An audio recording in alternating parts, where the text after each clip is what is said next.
YCP నేతలు చేసిన తప్పును సరిదిద్దుకోకుండా సిగ్గు లేకుండా రాజకీయాలు మాట్లాడుతున్నారని ఎమ్మెల్యే గంటా శ్రీనివాస్ అన్నారు. ఎమ్మెల్యే రమేష్ బాబుతో కలిసి సింహాచలం సింహాద్రి అప్పన్న స్వామి సన్నిధిలో సంప్రోక్షణ హోమం కార్యక్రమంలో పాల్గొన్నారు. వైసీపీ నేతలు చేసిన తప్పుకు 151 సీట్లు గెలిచిన ప్రభుత్వం 11 సీట్లకే పరిమితమైందని ఎద్దేవా చేశారు. భక్తుల మనోభావాలు దెబ్బతీసేలాగా రాజకీయాలు చేయొద్దని కోరారు.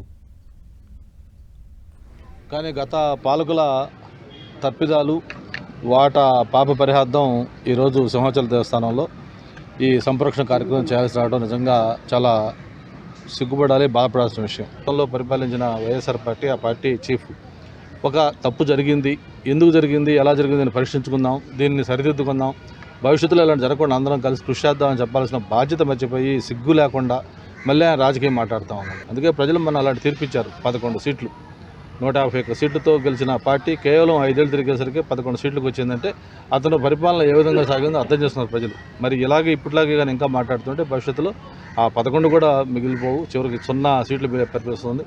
ఒక పక్క ఆయన పార్టీ నాయకులందరూ కూడా పార్టీ వదిలేసి జనసేన, తెలుగుదేశం, బీజేపీల వైపు చూస్తూ ఉన్నారు, చేస్తూ ఉన్నారు.